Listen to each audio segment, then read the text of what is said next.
Check, quick sound check. Can everybody hear us loud and clear? What's going on, Coach Paul? Hey, Coach Jay. Happy Monday. Welcome back at the buzzers. Um, Hope everybody had a good day today. Welcome Um, back. Happy Monday. You sound good over here, Coach Paul. Let's get an audio check. good. Got one from Andrew. Audio, video sounds good. Welcome everyone to At the Buzzer, our market recap. Welcome back. Hopefully you had a great weekend. I'm just getting some stuff set up here on my end, making sure we can read the chat while we're here. But let us know how your week started. Were you up on the week, down on the week? My audio is a little bit low. Let's see if I can increase that a little bit. All right, that should hopefully be a little bit better. Let us know how your week started. Were you up on the week, down on the week? Did not trade today, potentially? Maybe just slow getting into it on a Monday. We know it was a bank holiday. So shout out to all of our veterans out there. Yeah, good point. But thank you for your service. It's not just a banking day, it's the day to reflect upon the sacrifices that our brave veterans have laid out Hun- for us. 100%. Coach, you have any veterans in your family? Yes, I have 4 or 5 cousins in the Navy um, and also the Army. How about you? Yeah, same here. I thought about this the other day. I mean, earlier today, we were talking on Topstep TV, and they're saying, "Hey, shout out all the veterans that are potentially in your family." Um, and a lot of people have asked me if do I have any military experience. I don't, but my grandfather, uncle, brother, and cousin all military. So maybe I adopted a little bit of something from them. But no, not me myself personally. But yeah, do have some veterans in my family as well. So thank you everyone for your service. Um, and it is U.S. Veterans Day, but for there we have military members in a bunch of different places, right? We are a global company, so shout out to you for your service, Coach. Let's get into the markets. Actually, we didn't do our intro. Welcome to At the Buzzer, our market recap. If this is your first time here, I'm Coach Jay. That is Coach Paul. The goal of this segment is to review what happened in the markets for the day. We may talk about some markets that you have not traded before, but we believe our goal as traders is to identify opportunity, see how we could have taken advantage of those opportunities while managing our risk. This is our first time meeting. I'm Coach Jay. I've been a Topstep Performance Coach since June of 2023. Been trading for the past 12 years and in the futures markets for the last 5. And that is Coach Paul. Coach Paul, go ahead and introduce yourself. Hey, thank you, Coach Jay. I'm Coach Paul. I've been with Top Step for a year and a half as a performance coach. I've been involved in the futures industry for 4 decades. I have a lot of experience and perhaps some wisdom to help with your um, journey in trading. And I hope to add and maybe help you become a better trader. Awesome. Thank you for that, Coach. Let's get into the markets. As far as news goes, we didn't have much as far as planned news goes today. Really nothing on the calendar at all. And we do have some news later in the week. We have inflation data coming out this week, CPI on Wednesday, PPI on Thursday, and retail sales on Friday. So a little heavier at the end of the week as far as news goes. And today, pretty quiet day for news. Not a quiet day in the markets, though. There was a ton of opportunity out there. So let's get into the charts. Uh, I got one chart up here. We Mm. talked about this rocket ship, and it's really starting to take off. Uh, That was on um, our list, it was our on the scouting report. scouting report. It was Um, on this scouting report for last week. Air horns in Bitcoin. 88,560 on this contract. I think spot Bitcoin is somewhere around there as well, but micro Bitcoin moving to the upside. But let's talk about the top percentage movers on the day. There are about 35 different contracts that we can trade with Topstep. Um, to the downside today, we had RBOB gasoline futures down 2.61%. Uh, sorry, Gold down 2.44%, and crude oil down 3.18% for our biggest percentage movers to the downside. To the upside, we had the Russell up 1.54%, nat gas up 10.34%, and micro Bitcoin up 14.42% for our biggest percentage mover to the upside. To round out our big four, we have the S&Ps up 0.1%, the Nasdaq down 0.02%, and we already talked about gold and crude oil. Gold down 2.44, crude oil down 3.18%. Uh, Big movers out there today, Coach. Nat gas being one of them, micro Bitcoin being another. We will Crude oil definitely being another. crude oil being another, gold being another as well. Um, how about this? Let's just get the equities out of the way, so we can focus on Okay. the exciting stuff for the day, and then we'll go because it's just you know amazing move It's after a amazing move sideways chart. in these markets for sure. If we're looking at the equities, I'm going to pull up the Nasdaq. We talked about this a little bit last at the end of last week, but we had this rally. I'm looking at a 30-minute chart on the Nasdaq. We had the rally, the 20 above the 50, above the 200 moving average. This is on a 30-minute chart, and then we talked about Friday being that consolidated day. Now we had range expansion Thursday, Friday, sorry, Wednesday and Thursday, we had range expansion. We had a 600-point range day in the Nasdaq on Wednesday, and then about a 400-point day on Thursday. So at some point, we talked about it. Averages need to average. So we're going to see some more consolidated days. Friday, I think we had a 150-point range day, and then today we had a 196-point range day. Um, this consolidation is to be expected in these markets. We have news coming out later in the week, so coach, from my experience, what you see is after a news catalyst or before a news catalyst, you get some consolidation, and that's what we're seeing. So wouldn't be surprised if we get a similar day in the equities tomorrow. Now, of course, anything can happen, but I'm seeing more opportunity for a range bound trader, if not some quick scalps in the equities. What about you, coach? Yeah. Well, markets go from imbalance to balance. We are finding some balance at these prices. Um, we talk about a rocket ship. We had that rocket ship last week. And now we're in a space where the energy is starting to dissipate to the upside. It needs some new catalyst for buying to continue this. Otherwise, I think we have it's starting to look like it's losing its momentum. Doesn't make it necessarily a sell, but in a more balanced market after a rally like this, it's susceptible to a quick price breakdown. But being above the 200 moving average, I would look for opportunities to buy a bounce off that myself for my type of trading. But right now, um, what is it? The ranges have just completely shrunk so that now ATRs will start coming in. Um, Volatility will start compressing. And that's when we usually find a breakout. Which way, I don't know, but I'll trade my process in that and when that comes.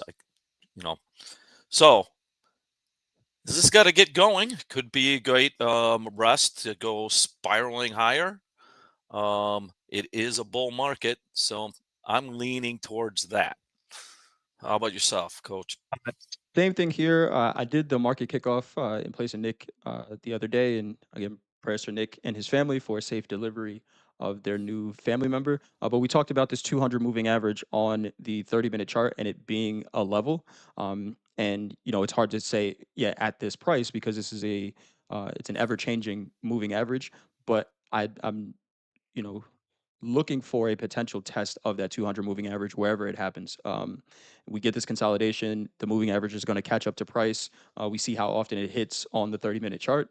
So that's what I'm looking for. Now, does this catch up tomorrow, act as a support, and then continue the rally? potentially. But again, markets at all-time highs. We're going to need to see new buyers come in, and right now, just a little bit of consolidation, and the same thing in the S and Ps.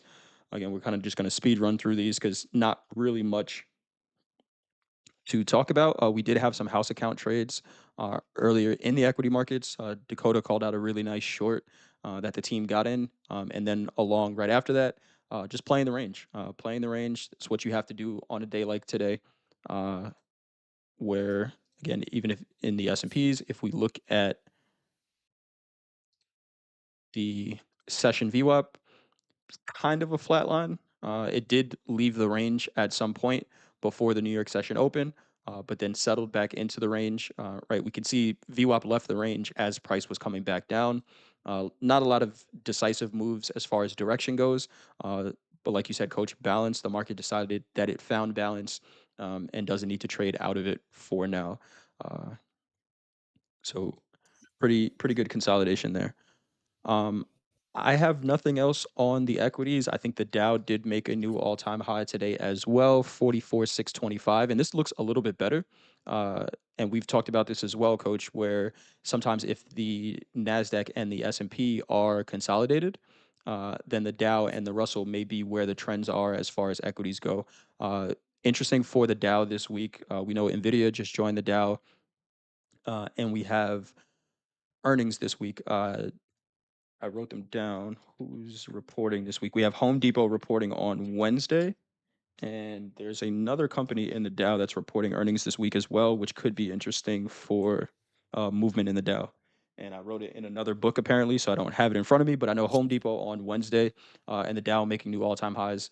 Um, Pay Boy, attention to this, guys. If you're looking for trending markets, if the Nasdaq and the ES are what you default to every day, and you're looking for a potential trend, um, if you've noticed that the market you're trading is consolidating, there may be another market that's trending, and today that was the Dow. boy, and it came all at once too. Oh yeah, yeah, it did. And then once again, the first half an hour, largest volume, big buying. The high was made.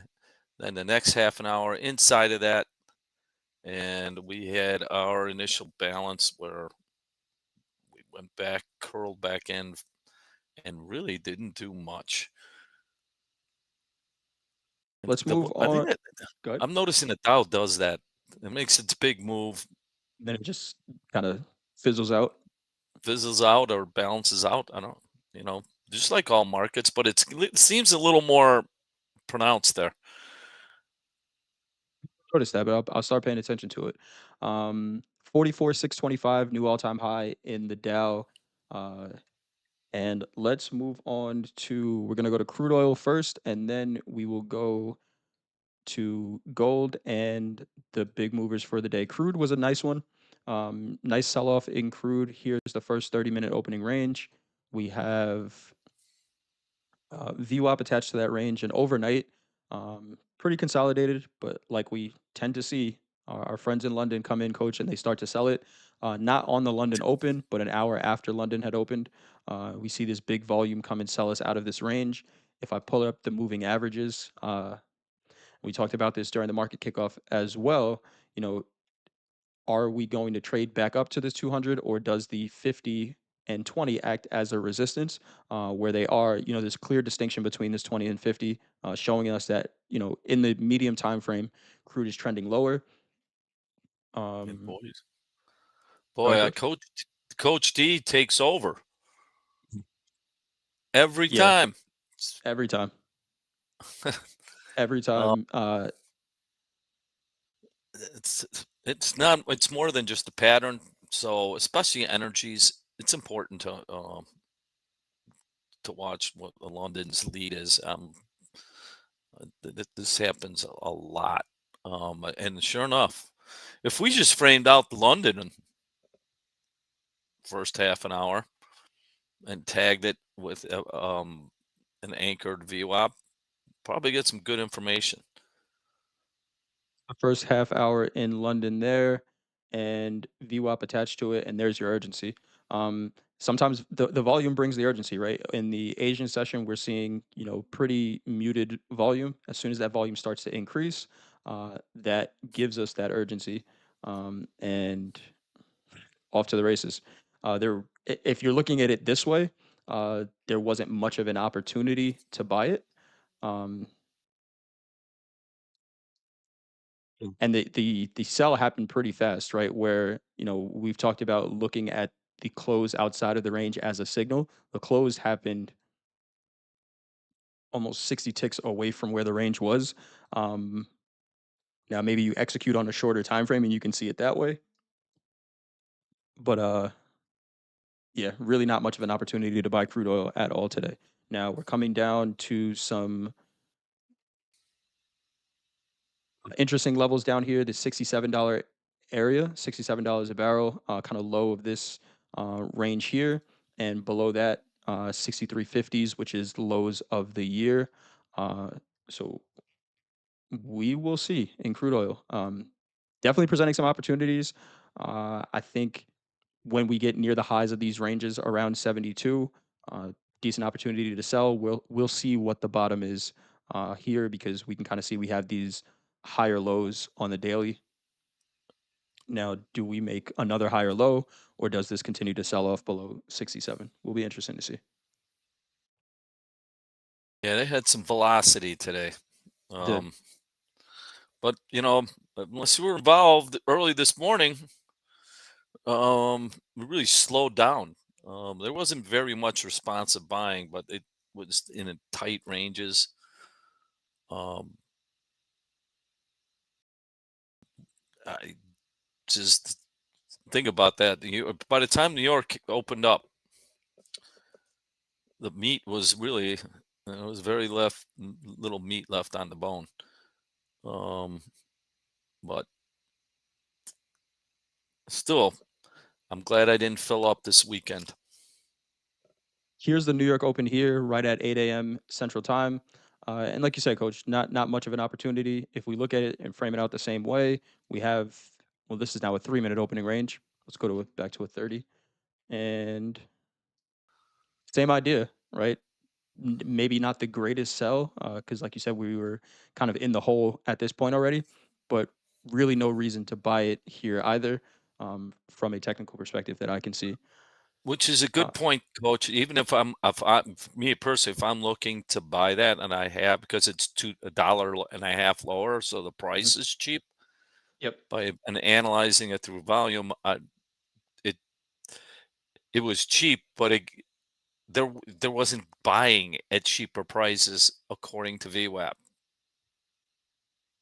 So that can help in alleviating one side. If I wanted to buy that, maybe I just possibly I know what I would do. I just wouldn't do it. Gold. And I see a comment from D to Sarah. Could you please confirm if the initial balance is 8:30 to 9:30 Central Time, and the 30-minute open is from the global opening time, which is 5 p.m. 5 p.m. Central Time? Yes. I'm gonna go with what we hear on Top Step TV, right? So you will hear Hogue talk often about the initial balance. The initial balance is the first hour of trade from the market open. So, D, you're saying, the initial balance is 8:30 to 9:30 Central Time. That's for the equity markets that open up at 8:30, and that first hour is 8:30 to 9:30. If you're looking at the initial balance for crude oil, for example, crude oil, the New York session open is at 8 a.m. Central Time. So the initial balance would be from 8 a.m. to 9 a.m. The way that I look at it is I pull up a 30-minute chart, because if you pull up an hourly, it's going to, the hourly is going to be kind of in between. So I pull up a 30-minute chart. I go to the session open, which, let's say I'm trading the NASDAQ. I go to the session open is 9:30 here. If I'm looking at the initial balance, it's the high to low of these first two 30-minute candles right here. So this one is the session open. This one is the next half an hour. That's my initial balance. When Coach Paul and I are talking about the Globex session open, that's that first 30 minutes from when the markets open up. And like Paul H just said in the chat, each session has an initial balance. So for London, it is 2 a.m. to 3 a.m. Central Time. But just keep in your mind that the initial balance, if you hear anyone talking about the initial balance on TopStep TV, it is the first hour of trade for that market. Good point. And in equities, it's consistently, I find it more consistent in equities because the volume comes in more consistently in the first hour. Um, Crude oil could have volume at different times of the day. Not always. I mean, but it can veer. Commodities that trade 24/7 can be a little different than equities. Um, so it's something to bear in mind. Now, like gold doesn't Right. really wait for a New York opening or a London opening. It could happen at any time, or like Bitcoin could happen at any day. So the concentration of volume in that first hour is has more effect in equities than I believe, like than in a commodity such as gold. See a question here about settlement as well. Again, each of these markets are going to have different settlement times. So I'm going to put a link in the chat to the CME Group settlement times, and you can take a look at that. So it's going to give you different settlement times for each market. Um, it's hard to say, oh, settlement time is at 4:15 Central for a market, and then someone says, well, what about gold? It settles at a different time. What about crude? It settles at a different time. So make sure you're paying attention to the market that you trade for those settlement times, and you can get all of those at that link from the CME Group. Which, if you guys haven't checked out that website, there's a ton of great information on there Yeah. for all of the markets that you trade. You got to click You around a little know, bit. Go ahead, Coach. Coach Hoop has a Discord fundamentals. Tune Yep, into that. He does a very good job of covering that. sure. Um, and understand the difference between the 4 p.m. closing time that trading stops and everything, and the settlement time. Um, it can be significantly different. It's a carryover from the pit trading days. If I were king, and I'm not, um, I would just make the settlement at 4 o'clock. But I'm sure there are other factors that influence the settlement time. So understand them. Um, and know why all of a sudden, you look at something and it's gapped open. It looks like it gapped open. It could be the difference between, like, especially in the metals and gold, where settlement time, I believe, is 12:50. What is? I can tell you in a second. Different for each one. It's funny because it's different for each one of them. Each one of them. Yep. Copper, silver, gold all have different settlement times. So gold, I think the settlement time is 1 p.m. Central. I'll double check. Um, so after that time until 4 o'clock, listen, the market doesn't happen to stop moving. Um, so we can get confused, like, oh, look at this. It's a big move. Well, that move has already been made, and it's just catching up. Um, so on when I do my daily numbers, it's based on the settlement price and not the closing price on Globex. They can be very different. But why I put a an importance or a premium on the settlement price, the settlement price is what the future commission merchants, FCMs, the trading houses are all tied to. P&L for open positions are all tagged to the settlement and not the closing price of Globex. So statements that are sent out, balances of profit and loss are all based on that, and it can create margin calls. Um, it can create movement, but that's the settlement. That's where the cards are. Show your cards. If you're going to carry these overnight, this is where you're going to be tagged to. So it's an important. It has a very important effect on larger tr- time frame traders, which can affect short term trades. Let's get back into these markets. Let's look at gold. So gold had a little bit of a sell-off, one of just outside of our top percentage movers. Actually, nope, it's in our top percentage movers because hold on a second. I had to rebuild this quote board. I added some stuff on here that I don't want on there. So I'll take that off.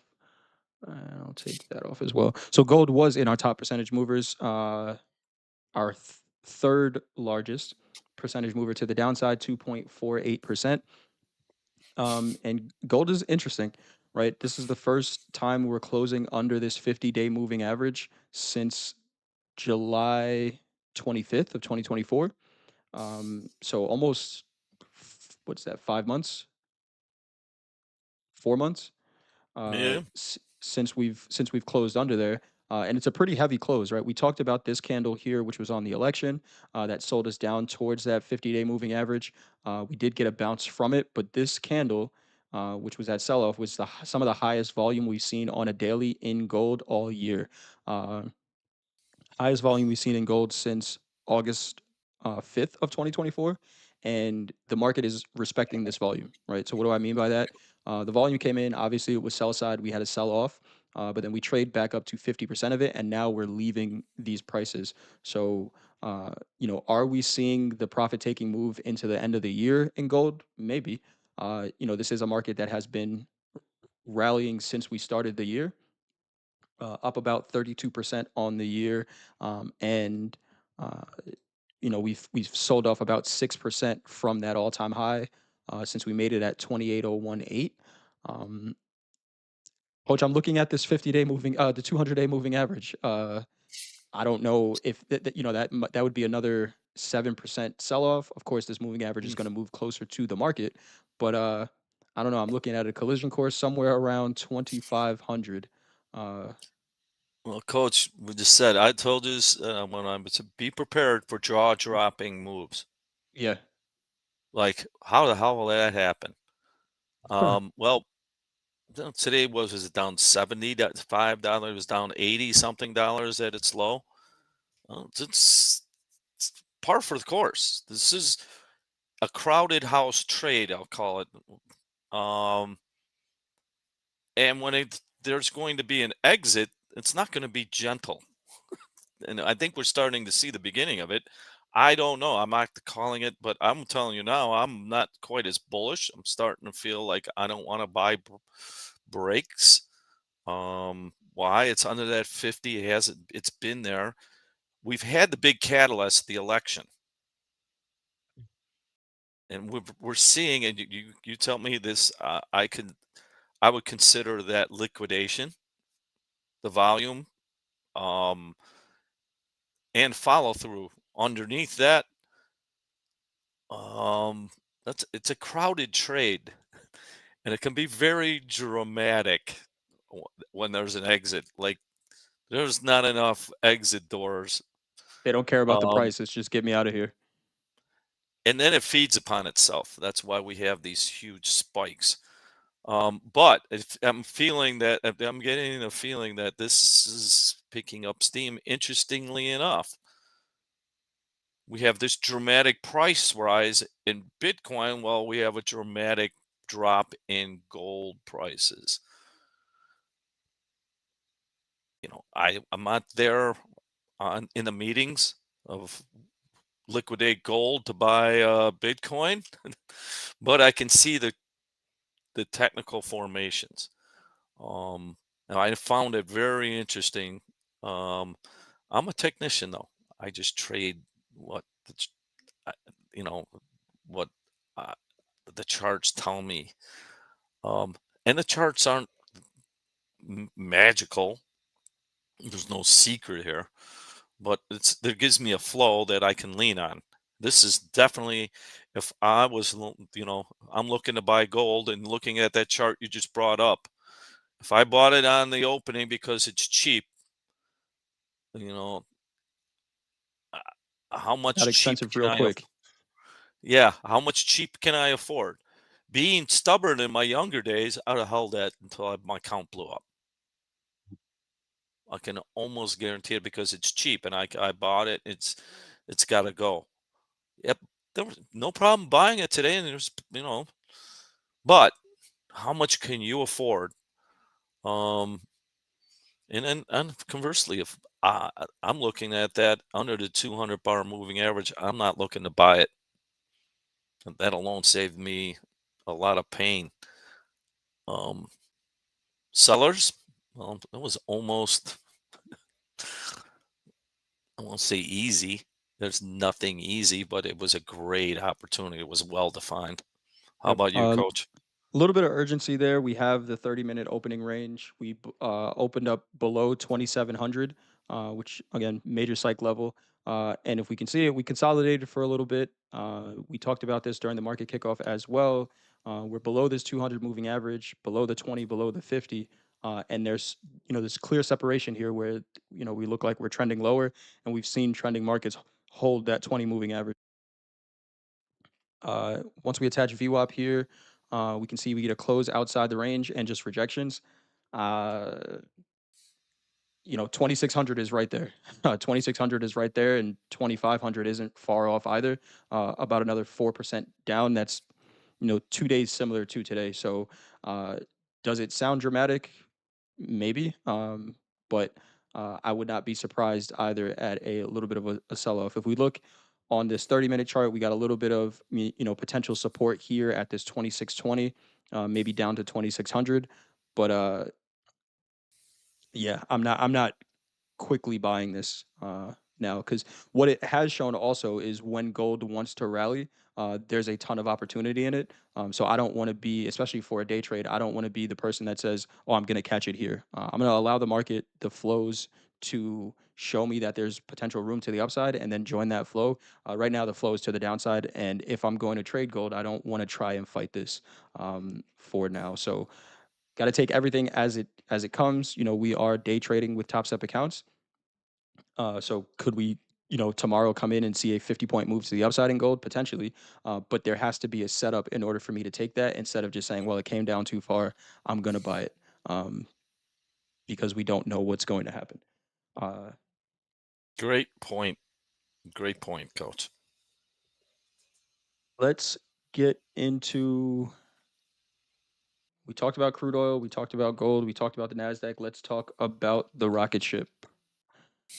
Uh, and really, there's You know, not much to say, but it goes up. But go ahead, coach. well, we've been chatting about Bitcoin, micro Bitcoin, for quite some time now. I think since we started on Discord. And then here, I'm not bragging. I couldn't tell you it was going to go up this much, but it was on the scouting report as a buy. Um, why? We start from the daily, and this is, people ask me, "Oh, what are your 4 steps?"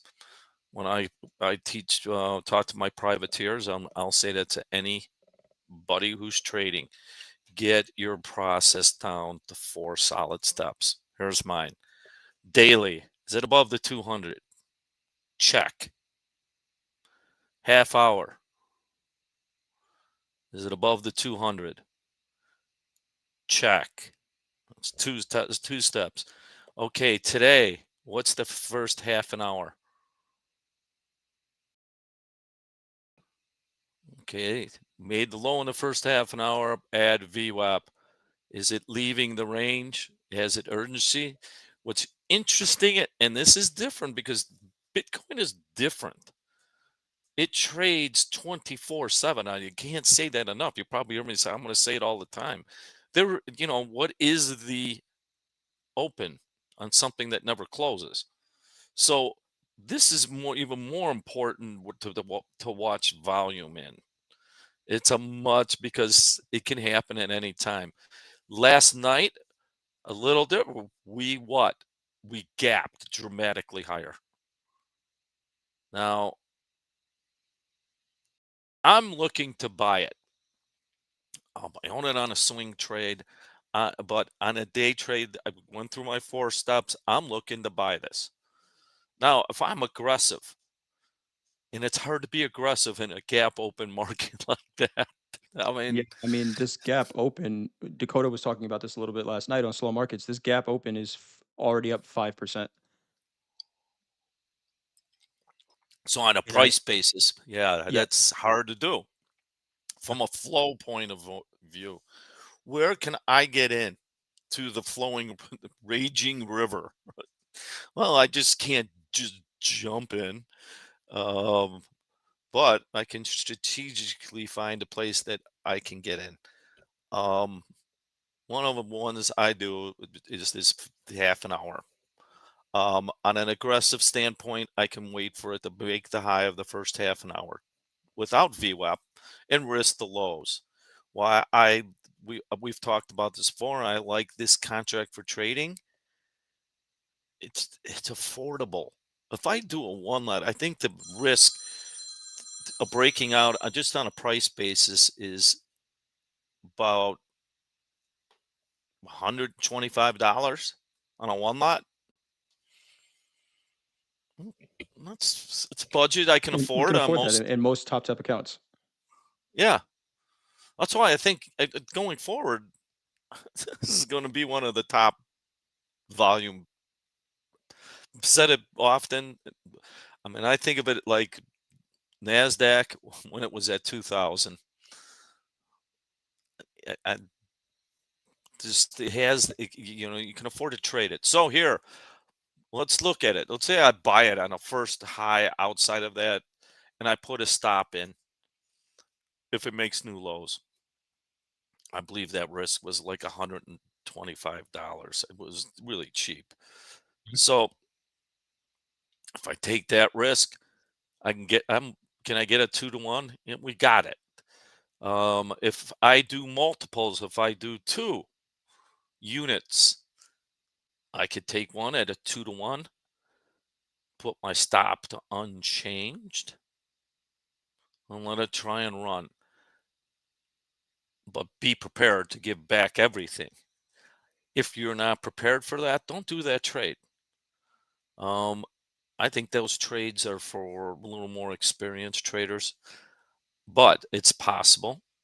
But with the size of this account of this contract compared to the size of top step combines, it's a good fit.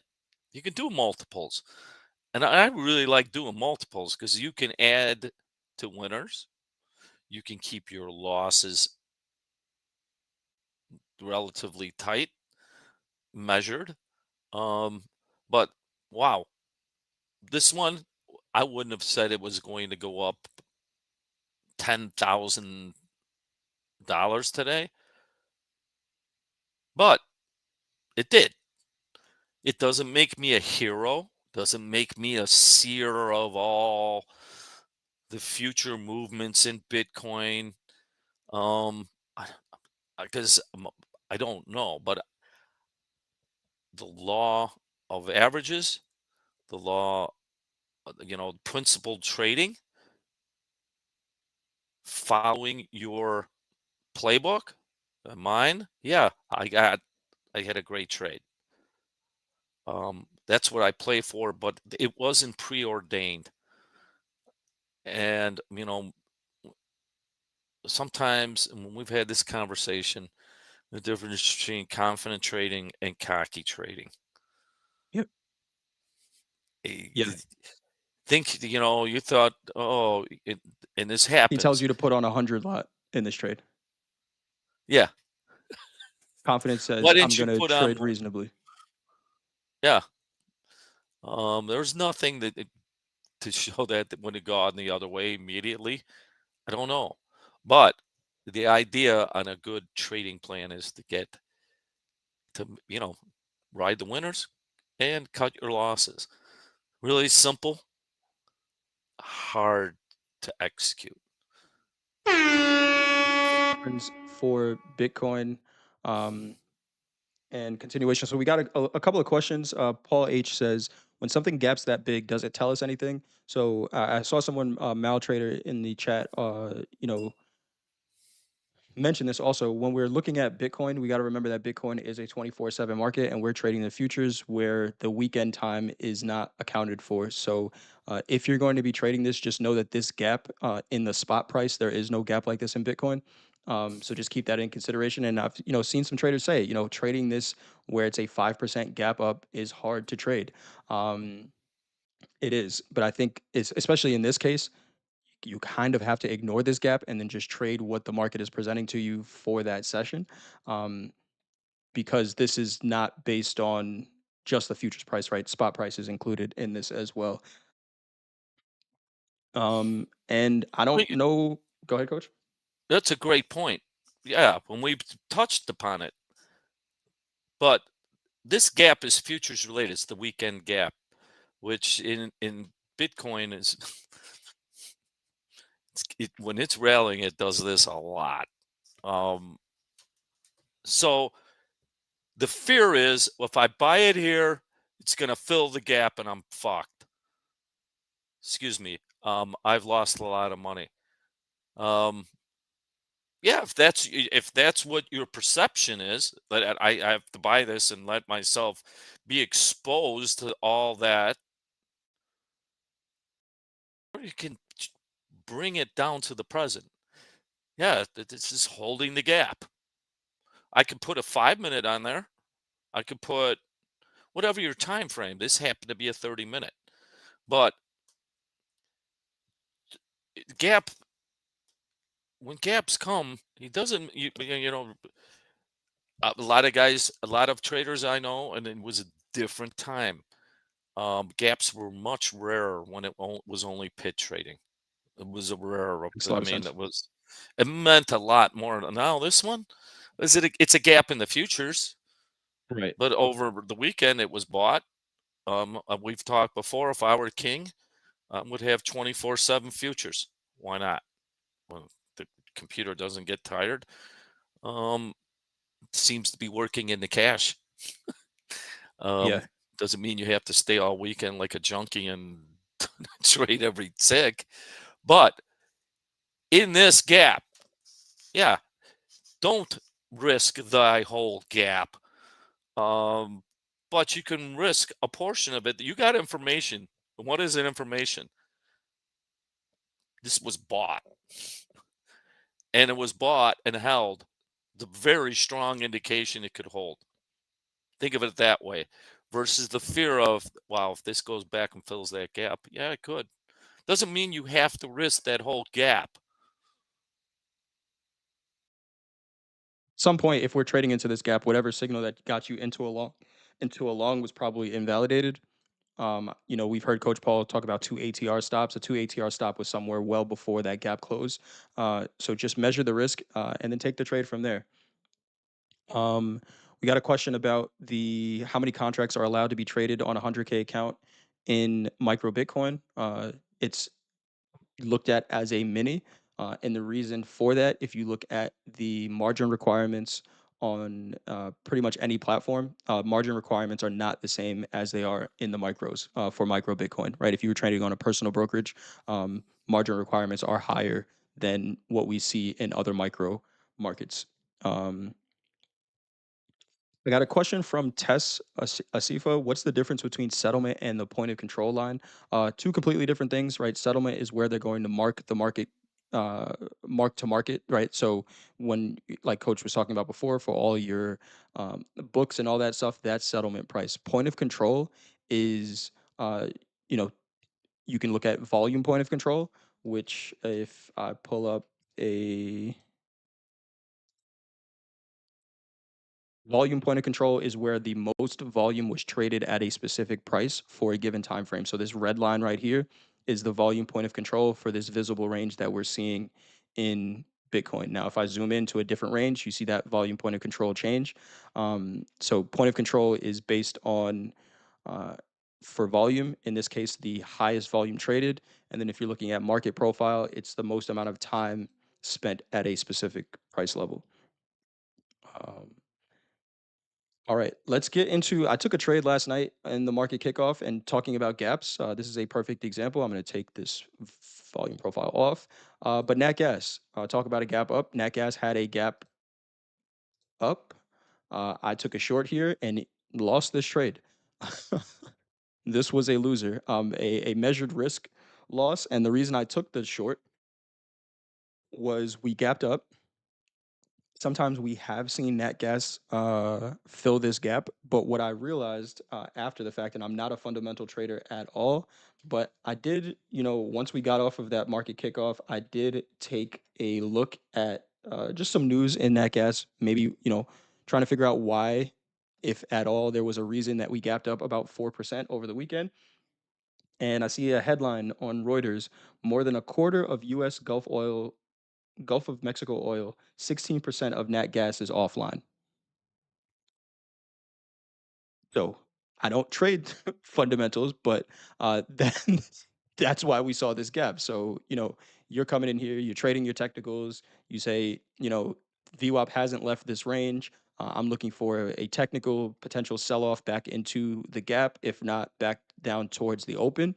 Very happy that I set a stop here. And my stop, I believe, was somewhere up here on the trade that I took.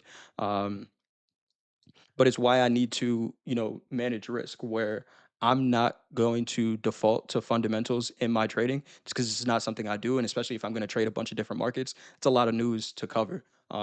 But I can still be very wrong and oblivious to what's going on in the world. And while every other nat gas trader was saying, "Oh wow, the 16% of our gas is offline," I'm saying, "Oh yeah, this red line didn't leave the box, so I'm going to short it." Great, they're right and I'm wrong, and I'm fighting the flow in this case, and I have to be aware of that. So taking my stop, happy to have taken that loss because Nat Gas opened up about 4% higher, and was the second biggest percentage mover to the upside at 10.45%. And with that fundamental understanding, again, I'm not going to trade the fundamentals. Uh, Not a market that I'm going to just look to take a short in, um, especially now that we're above this 200 moving average, pretty distinctively at 20 to 50. Again, another rocket ship here.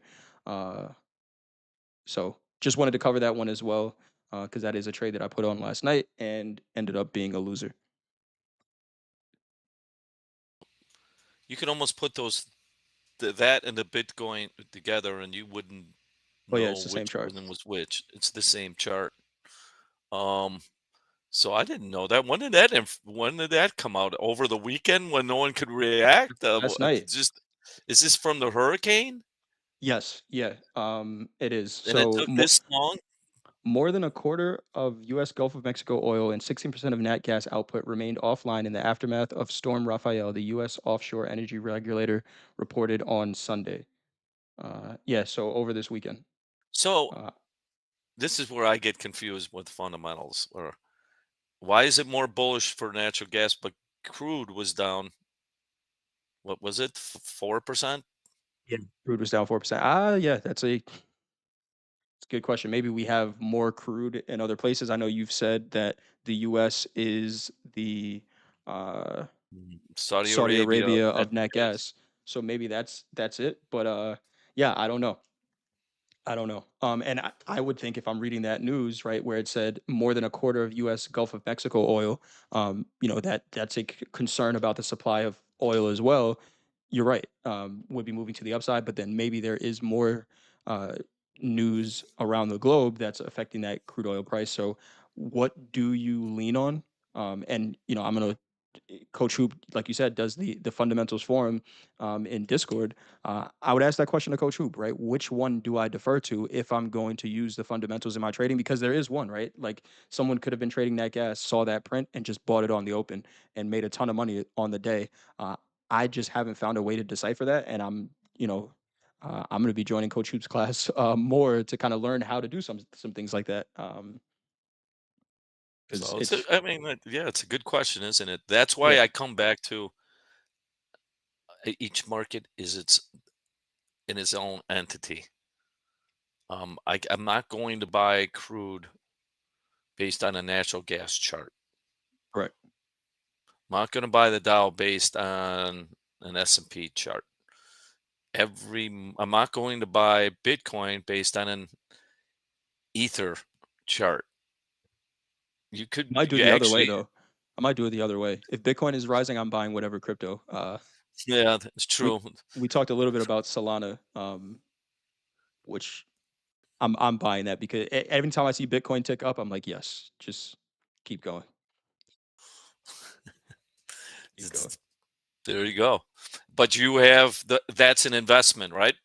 Correct. Yeah. Yeah. I'm not day So trading you that. have a larger time frame for us and this I must as a day trader we have a limited time for action. So be aware technically you could end up buying natural gas and shorting crude oil because that's the flow was today. Um, but very dramatic price move.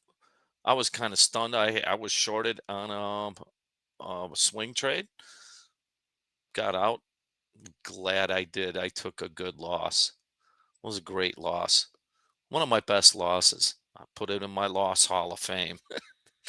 Love hearing how Uh, we talk about losses here. It's like it's a necessary part of this, and you have to grow to accept them because they are going to happen.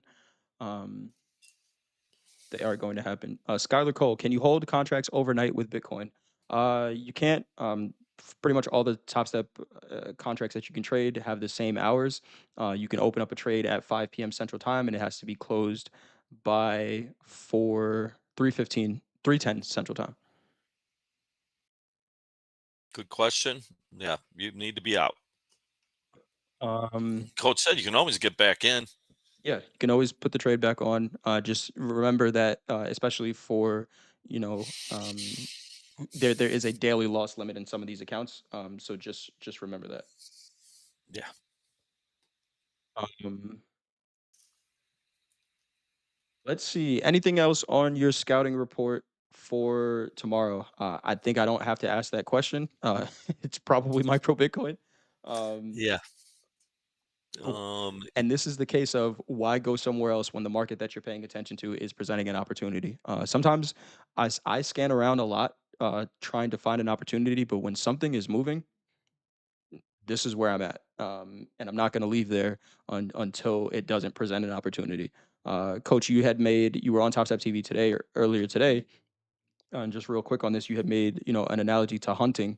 Um, this would be the example of, you're hunting something, you're saying, oh, I can already imagine what I'm gonna have for dinner. And then out the corner of your eye, you see something move and you divert your attention and go over there. It's like now which one? I already had that one in my scopes. Now which one do I take? Um, Stay with the one that is presenting the opportunity, and I don't see much of a reason to move off of either. no, that's what why? And to me, my game that I'm hunting is movement. That's why it was on the scouting report. It had the structure of a good buy. Um, that is why basic. That's basic. Now executing that is where my hunting skills in executing literally the plan. Um, and we can also, in the midst of that execution, where a lot of problems happen, right? We lose our patience. Um, we don't get immediate satisfaction. So we jump out of if you're deer hunting, you jump out of your stand and you leave your scent all over running for it, whatever it is. You make bad decisions. In executing, being a good hunter, you have to know your prey.